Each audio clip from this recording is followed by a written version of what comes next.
Hello hi, welcome to my channel Matt Travels. Birmingham എയർപോർട്ടാണ് കേട്ടോ ഇതാണ് ബർമിംഗ്ഹാം എയർപോർട്ട്. ഈ എയർപോർട്ടിൽ നിന്ന് ഞാൻ ഇന്ന് മൊറോക്കോയ്ക്ക് പോവാണ്. മൊറോക്കോ ട്രിപ്പാണ്. ഇനിയിപ്പം ഡിപ്പാർച്ചറിൻ്റെ ചെക്കിങ്ങിൻ്റെ സ്ഥലത്തോട്ട് പോവാണ്. ഇവിടുത്തെ കാർ പാർക്കിങ്. നമ്മളിപ്പോൾ നമ്മുടെ വീട്ടിൽ നിന്ന് ഇവിടുന്ന് ഒരു 15 മിനിറ്റ് പോയ എയർപോർട്ടാണ്. ഞാനിവിടെ കാറ് ഇവിടെ കൊണ്ടിട്ടു പാർക്ക് ചെയ്തിട്ട് ഇവിടുന്ന് അവർ ബസ് നമ്മളെ ഇങ്ങോട്ട് ഡ്രോപ്പ് ചെയ്തു. ഞാൻ ഇന്നലെ ഇവിടെ സ്റ്റേ ചെയ്യായിരുന്നു ഈ ഹോട്ടലിൽ. കാരണം ഒന്നെന്നാന്ന് ചോദിച്ചു കഴിഞ്ഞാൽ ഹോട്ടലിൽ കൊണ്ടുപോയി വെളുപ്പിനെ ഫ്ലൈറ്റ് ഇന്ന് വെളുപ്പിനെ ആയതുകൊണ്ട് ഹോട്ടലിൽ കൊണ്ടുപോയി ഇന്ന് നൈറ്റ് ലാസ്റ്റ് നൈറ്റ് ഞാനിവിടെ കിടന്നു. അപ്പോൾ കിടന്നിട്ട് നോവോട്ടൽ ഹോട്ടൽ എന്ന് പറയും. അപ്പോൾ അവിടെ കൊണ്ട് വണ്ടി അപ്പം ഫ്രീ പാർക്കിങ് ഒരാഴ്ചത്തേക്ക് നമുക്ക് വണ്ടി ഫ്രീ പാർക്കിങ്. ഞാൻ 7 നൈറ്റിലാണ് പോകുന്നത്. അപ്പോൾ ഈ 7 നൈറ്റിലേക്ക് ഫ്രീ പാർക്കിങ് അവിടെ താമസിച്ചാൽ. അപ്പോൾ അതിനുവേണ്ടിയാണ് നമ്മൾ പോയിക്കൊണ്ടിരിക്കുന്നത്. അപ്പോൾ ഇവിടെ ഇച്ചിരി പണി നടക്കുന്നുണ്ട് ഇന്ന് ബർമിംഗ്ഹാമിൽ. ഈ എയർപോർട്ടിൽ പണിയാണ്, അതുകൊണ്ട് കുറച്ച് പാടാണ്. അപ്പം നമ്മൾ പോകുന്ന 2E എന്ന് പറഞ്ഞൊരു കമ്പനി ത്രൂ ആണ് പോകുന്നത്. കുഴപ്പമില്ലാത്തൊരിതാണ്. ഈ ഏരിയയാണ് നമ്മൾ. ഞാനിനി എൻ്റെ ബാഗ്സ് അങ്ങോട്ടൊന്ന് കോപ്പി ചെയ്യണം. ഓക്കെ, ഇതാണ് എയർപോർട്ട്. ഇനി ഇവിടുന്ന് ഞാൻ ബാക്കി കാര്യം കുറച്ചുകൂടെ കഴിഞ്ഞിട്ട് കാണിക്കാം. പിന്നെ ഇവിടെ ഉണ്ടല്ലോ, ഇത് ബേസിക്കലി ഈ എയർപോർട്ടിൽ വന്നു കഴിഞ്ഞാൽ നേരത്തെ ഇറങ്ങണം എല്ലാവരും. കാരണം ഇവിടെ ഭയങ്കര ക്യൂവും പണി നടക്കുന്നുണ്ട്. ഇവിടെ ഒത്തിരി പണി നടക്കുന്നുണ്ട്. നേരത്തെ ഇറങ്ങി വരണം. പിന്നെ ഇനിവേ ഞാനിത് കഴിഞ്ഞ് ഞാൻ നേരെ ഇപ്പം ഈ സെക്യൂരിറ്റി ചെക്ക് കഴിഞ്ഞു. അത് കഴിഞ്ഞിട്ട് ഇവിടെ ഡ്യൂട്ടി ഫ്രീ ഷോറൂമിലോട്ട് പോകാം. ഇവിടെ അല്ലേ പണി നടക്കുക, കണ്ടില്ലേ? ഡ്യൂട്ടി ഫ്രീ ഷോറൂമിൽ വന്നു. ഇവിടെ ഓരോ ഐറ്റംസ് ഉണ്ട്. പിന്നെ ഞാനിവിടെ സാധാരണ ഡിയോറിൻ്റെ പെർഫ്യൂം മേടിക്കുക. അതിന് ഏറ്റവും ലാഭം ഈ ബർമിംഗ്ഹാം എയർപോർട്ടിൽ കേട്ടോ. കാരണം എന്നാന്ന് വെച്ച് കഴിഞ്ഞാൽ ഭയങ്കര ഒരു ഓൾമോസ്റ്റ് ഹാഫ് പ്രൈസായിട്ട് കിട്ടും നമുക്ക്. അങ്ങനെ ഒരു ഗുണമുണ്ട്. അതിവിടുത്തെ ഒരു ഡ്യൂട്ടി ഫ്രീ ഷോറൂം.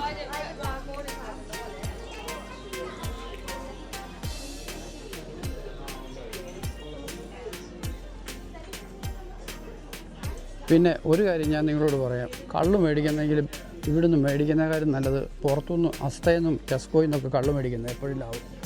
ഞാനത് നോക്കിയിട്ടുള്ളതാണ്. ഈ അപ്സെറ്റിൽ ഇത് കുഴപ്പമില്ല കേട്ടോ. എനിക്ക് വേണ്ടി ക്ലബ് കാർഡുകാർക്കാണെന്ന് തോന്നുന്നു 2455 പൗണ്ട്. ഇത് ലാഭമുണ്ട്.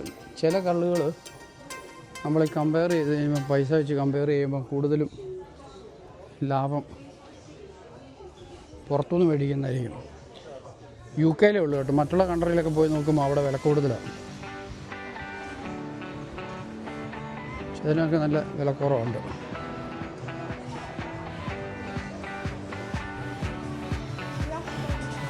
തർക്കാടി 2425 വരും. കുറച്ച് ലാഭമുണ്ട് കേട്ടോ.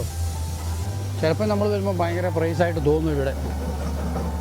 ഞാനിത് കമ്പയർ ചെയ്തിട്ടുണ്ട്. അസ്ത ടെസ്കോയിലൊക്കെ ക്ലബ് കാർഡ് വെച്ച് നോക്കുമ്പോൾ അവിടെ കുറച്ചുകൂടി വിലക്കുറവായിട്ട് തോന്നും. പക്ഷേ ഇനി ഏറ്റവും എനിക്ക് വിലക്കുറവായിട്ട് തോന്നിയ ഈ സൺഗ്ലാസസും പിന്നെ എന്നാ ഈ പെർഫ്യൂമോ കുറച്ച് വില കുറവായിട്ട് എനിക്ക് എപ്പോഴും ഡ്യൂട്ടി ഫ്രീ ഷോറൂമിൽ കണ്ടിരിക്കുന്നു. എനിവേ ഞാനിവിടെ വന്ന് നമ്മുടെ ഫ്ലൈറ്റ് 9 മണിക്കാണ് ഫ്ലൈറ്റ്. നോക്കട്ടെ എവിടെയാണ് കിടക്കുന്നത് നോക്കട്ടെ കേട്ടോ. 9 മണി 8:30 9. അതാണല്ലോ അഗിദാർ. എന്തോ അഗിദാർ 8-20 minutes ഓപ്പൺ. അതാണ് എൻ്റെ സൈഡ്. ഇവിടെ ചുമ്മാ ഇനി ഫ്രീ ആയിട്ടിരിക്കാൻ കുറച്ച് നേരം. ഇനി ബാക്കി വിശേഷം കുറച്ച് കഴിഞ്ഞിട്ട് പറയാം. Okay, thank you. ഞാനൊരു ചായ കുടിക്കുന്നുണ്ടല്ലോ സുഹൃത്തുക്കളെ. ഇവിടുത്തെ ഒരു കാര്യം എന്ന് വെച്ചാൽ ഈ ബർമിംഗ്ഹാം എയർപോർട്ട് വരുമ്പോൾ നമ്മളൊരു കാര്യം പ്രത്യേകം ശ്രദ്ധിക്കേണ്ടത്. ഇപ്പം ഈ റീസെൻ്റ്ലി ഇവിടെ ഒരുമാതിരിപ്പെട്ട എല്ലാ ഇതിനും ഈ ലിക്വിഡായിട്ടുള്ള സാധനങ്ങളൊക്കെ ഇല്ല. അതൊന്നും ഇപ്പം കുഴപ്പമില്ല കേട്ടോ. നമ്മുടെ ബാഗിൽ ഇപ്പോൾ പുതിയ സിസ്റ്റമാണെന്ന് തോന്നി. ബർമിംഗ്ഹാം, മാഞ്ചസ്റ്റർ ഇവിടെ ഒന്നും ഇപ്പം ലിക്വിഡിൻ്റെ സാധനമൊക്കെ നമ്മൾ ഇട്ടാലും കുഴപ്പമില്ല. എന്നാ ഞാനൊരു സൂപ്പർ ട്രെയിൽ കയറിയ ചുമ്മാ നോക്കുക വല്ലതും ഉണ്ടോന്ന് നമുക്ക് പറ്റുന്നു. ബർമിയ എയർപോർട്ടിൽ ഇപ്പോൾ ലിക്വിഡൊക്കെ കൊണ്ടുവരാം. ആരും ഒന്നും ചെയ്യുക, വെള്ളമോ കാപ്പിയോ ഫുഡോ എന്ത് വേണമെങ്കിലും അതിൻ്റെ അകത്ത് എടുക്കുക, ഒരു കുഴപ്പമില്ല. ഇപ്പോൾ അങ്ങനെയാണ്. പിന്നെ ഞാൻ പോകുന്നത് ടൂയിയുടെ ഫ്ലൈറ്റാണ് കേട്ടോ. ഒരു കാര്യം ശ്രദ്ധിക്കേണ്ട എന്നാന്ന് വെച്ചാൽ ടൂയിയുടെ ഫ്ലൈറ്റിൽ പോകുമ്പോൾ ഉണ്ടല്ലോ ചാർജ് ചെയ്യാൻ പാടാണ്. ഫുൾ ചാർജ് എടുത്തുകൊണ്ട് പോകണം. അതൊരു വലിയ ഇമ്പോർട്ടൻ്റ് ആണ്. ഇല്ലെന്ന് പണി പാടും. അല്ലെങ്കിൽ ഇവിടെ എവിടെയെങ്കിലും ഇരുന്നിട്ട് ഫുൾ ചാർജ് ആക്കിക്കോണം. ചാർജ് ആക്കിയിട്ട് പോയാവുള്ളൂ. ഞാനിപ്പോൾ ഒരു ചായയൊക്കെ കുടിച്ച് ഇനി ഞാൻ എൻ്റെ ഗേറ്റിലോട്ട് പോവാം. ഗേറ്റ് ബി അങ്ങോട്ട് പോവാം. ഇപ്പോൾ ഇവിടെ പണി നടക്കുന്നതുകൊണ്ട് കുറേ നേരത്തെ പോകുന്നത് നല്ലതായിരിക്കും കേട്ടോ.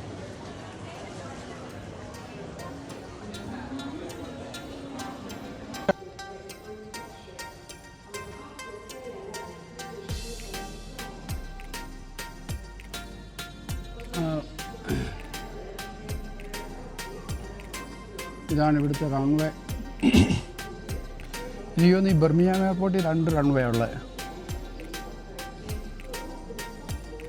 ഒരു റെയിനിയർ പോകാൻ റെഡിയായിട്ട് നിൽക്കുന്നു.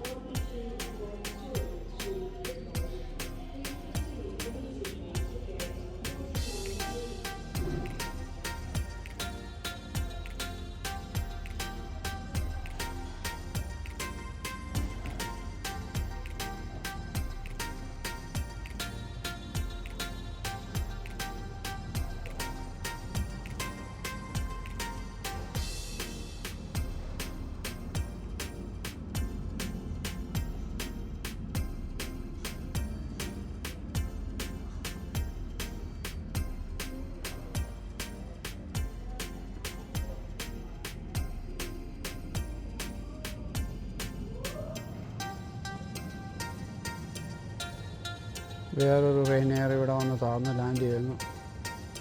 അതിവിടെ വന്ന് ഈ യൂറോപ്പിൻ്റെ അങ്ങോട്ടേക്കോട്ടൊക്കെ പോകുന്നിടത്ത് വളരെ ചീപ്പാണ് റെയിനിയർ. ചിലപ്പോൾ നമ്മൾ നേരത്തെ ബുക്ക് ചെയ്ത് കഴിഞ്ഞാൽ 25 പൗണ്ടിന് ഞാൻ ലണ്ടൻ ടു അയർലൻഡിനൊക്കെ 15 പൗണ്ട് അല്ലെങ്കിൽ 20 പൗണ്ടിന് വരെ ടിക്കറ്റ് കിട്ടും നേരത്തെ ബുക്ക് ചെയ്ത് കഴിഞ്ഞാൽ. റിട്ടേൺ ടിക്കറ്റ് 15-20 പൗണ്ട്, ചിലപ്പോൾ 60 പൗണ്ട്, ചിലപ്പോൾ 100 പൗണ്ടാകും കേട്ടോ. പക്ഷേ നമ്മൾ ഡിപ്പെൻസ് നമ്മൾ ഏത് സമയത്ത് പോകുന്നതനുസരിച്ചിരിക്കും. ഒരു തോമസം വന്ന് ലാൻഡ് ചെയ്ത് ഈ സെയിം റൺവേ തന്നെ ലാൻഡും ചെയ്തിട്ട് ഇങ്ങോട്ട് തിരിച്ച് വരും അവർ. എന്നിട്ട് ഇതുവഴി വന്നിട്ട് ഇങ്ങോട്ട് വരും. തോമസൺ അല്ല, ടൂയി കേട്ടോ, സോറി. Hello, hi. അപ്പോൾ എൻ്റെ സെക്യൂരിറ്റി ചെക്കിങ്ങും എല്ലാം കഴിഞ്ഞു. ഞാൻ ഫ്ലൈറ്റിലേക്ക് പോവാണ്.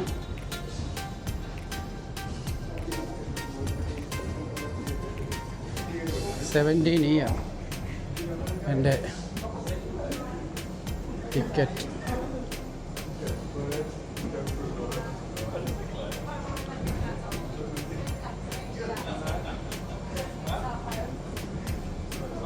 അങ്ങനെ നമ്മുടെ ഫ്ലൈറ്റ് മൂവ് ചെയ്യാൻ തുടങ്ങി. ഇതാണ് തോംസൻ്റെ ഫ്ലൈറ്റിൻ്റെ ചിറകിൻ്റെ സൈഡിലാണ് ഞാൻ എനിക്കിരിക്കുന്നത്. വിങ്സിൻ്റെ സൈഡിലാണ്.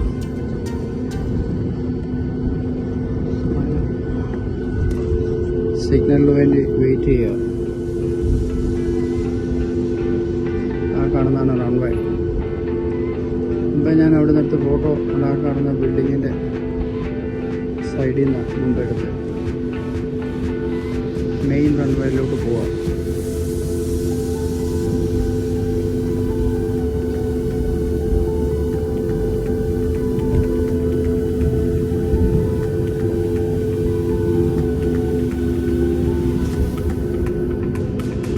സംടൈംസ് ഇവിടെ ഇപ്പം അടുത്ത ആഴ്ച ഇവിടെ സ്കൂൾ ഹോളിഡേ ടൈമാണ്. അങ്ങനെ ആകുമ്പോൾ ഒത്തിരി ഫ്ലൈറ്റ് ഉണ്ട് ഇവിടെ നിന്ന്. ടൂയുടെ flight every half an hour പോയി ഇതാണ്. അല്ലെങ്കിൽ ഇപ്പം അങ്ങനെ ഇത്രയില്ല. പിന്നെ അത്ര തിരക്കില്ലെന്ന് എനിക്ക് ഒത്തിരി ഫ്ലൈറ്റ്സ് മറ്റേ ഇവിടെ ഭയങ്കര ക്യൂ ആണ്.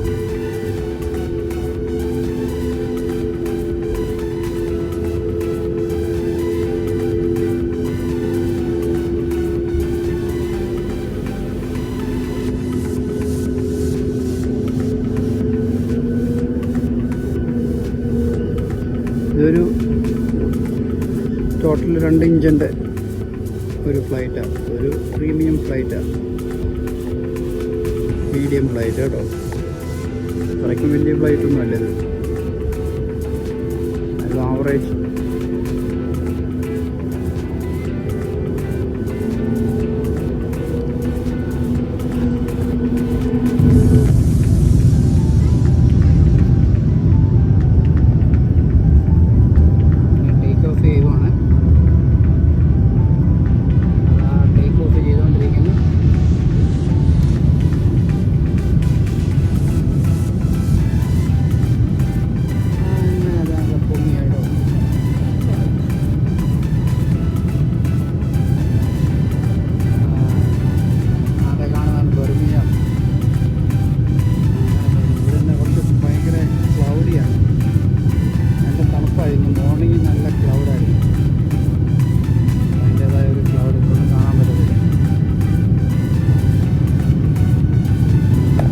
നമ്മുടെ ഫ്ലൈറ്റ് ലാൻഡ് ചെയ്യാൻ പോവാണ്. ഇതിൻ്റെ ആ ഒരു നല്ല സീനറി ഉണ്ടപ്പോൾ ഞാൻ എടുത്തതാണ്. ഒരു 10 മിനിറ്റ് കൊണ്ട് ലാൻഡിങ് ആവും. ഫുൾ ക്ലൗഡിയാണ് ഇവിടെ എല്ലാം, പക്ഷേ നല്ല സണ്ണിയാണ്, നല്ല വെയിലുമുണ്ട്. അങ്ങനെ മൊറോക്കോയിലോട്ട് വരുവാണ്. ഞാൻ ആദ്യമായിട്ടാണ് മൊറോക്കോയിൽ വരുന്നത്. മറ്റുള്ള യൂറോപ്പ് കൺട്രിയിലൊക്കെ ഒത്തിരി പ്രാവശ്യം പോയിട്ടുണ്ട്, പക്ഷേ ആദ്യമായിട്ട് മൊറോക്കോയിലോട്ട് വരുന്നത്.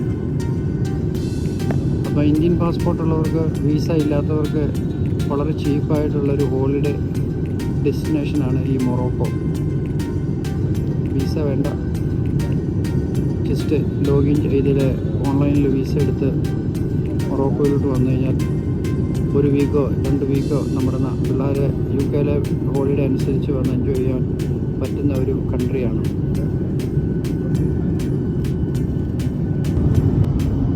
അങ്ങനെ നമ്മുടെ ഫ്ലൈറ്റ് ഫൈനലി ലാൻഡ് ചെയ്തുകൊണ്ടിരിക്കുകയാണ്. ലാസ്റ്റ് ലാൻഡിങ്ങാണ്. ഇതാണ് നമ്മളിരുന്ന സ്ഥലം. ഇവിടെ പ്രത്യേകിച്ച് പച്ചപ്പ് കാണാൻ പറ്റിയ പച്ചപ്പൊന്നുമില്ല ഇവിടെ കേട്ടോ. ഇതൊരു സീ സൈഡ് കണ്ടാന്ന് തോന്നുന്നു. നമ്മുടെ ഹോളിഡേയും ഹോട്ടലും സീ സൈഡും ഒരു ബീച്ച് ഹോട്ടലാണ്. ഇനി സൗദി അറേബ്യ അല്ലെങ്കിൽ ദുബായ്, ഗൾഫ് കൺട്രീനേക്കാളും ഒക്കെ പച്ചപ്പുള്ള ഒരു സ്ഥലമാണ്. അപ്പോൾ ഈ അതാ ലാൻഡ് ചെയ്തുകൊണ്ടിരിക്കുന്നു.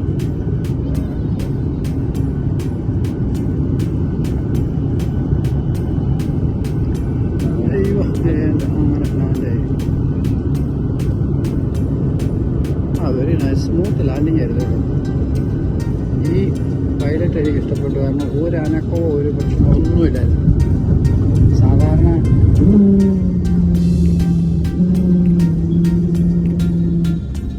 ഭയങ്കര വിറവലും കിടക്കോ അല്ലായിരുന്നു ഫ്ലൈറ്റിൽ. ഇത് അനങ്ങിയില്ല, അവിടുന്ന് പൊങ്ങിയത് പറഞ്ഞില്ല, താന്നു പറഞ്ഞില്ല.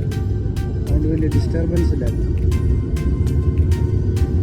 അങ്ങനെ മൊറോക്കോ ലാൻഡഡ് ഇൻ മൊറോക്കോ. ഇനിയും ഞാൻ ഈ എമിഗ്രേഷൻ കഴിഞ്ഞിട്ട് നിങ്ങളെ വിടും. അടുത്ത എൻ്റെ യാത്ര തുടരുന്നതായിരിക്കും. Thank you. ഹലോ ഗൈസ്, അങ്ങനെ ഞാൻ വന്നു. നമ്മൾ വന്ന ഫ്ലൈറ്റ് ഇതാണ്. ഇവിടെ നേരെ ഇത് നടന്നു വന്നാൽ മതി കേട്ടോ. എയർപോർട്ടിലോട്ട് കൊണ്ടുവന്ന് വിടുക. അവിടെ കയറിക്കൊണ്ട് കുഞ്ഞ് എയർപോർട്ടാണ്, ഒരു ചെറിയ എയർപോർട്ട്. ഈ എയർപോർട്ടിലാണ് ഞാൻ വന്നത് കേട്ടോ. ശരി, ഇതാണ് എയർപോർട്ട്. എയർപോർട്ടിലാണ് വന്നത്. എയർപോർട്ട് അഗാറാൽ ഡ്രൈവ്. ഇതാണ് എയർപോർട്ട്. നടന്നങ്ങോട്ട് കയറാം, അത്രേ ഉള്ളൂ. ക്ലൈമറ്റ് നല്ല അടിപൊളി ക്ലൈമറ്റാണ്. ചെറിയ കൂളിംഗ് ഉണ്ട്, എന്നാൽ ചൂടുമില്ല. അടിപൊളി ക്ലൈമറ്റുള്ള ഒരു കൺട്രി. ഇപ്പം അതായത് UK ഒടുക്കത്തെ തണുപ്പ് വരുമ്പോൾ ഇങ്ങോട്ട് ഒരു 2 ആഴ്ചത്തേക്ക് വരാൻ പറ്റിയ ഒരു കൺട്രിയാണ്. 3.5 മണിക്കൂറിൻ്റെ ഫ്ലൈയേ ഉള്ളൂ, വലിയ ദൂരമില്ല. Very nice area. അപ്പോൾ ഞാൻ അകത്തോട്ട് ഇനി എമിഗ്രേഷൻ കഴിഞ്ഞിട്ട് കേട്ടോ.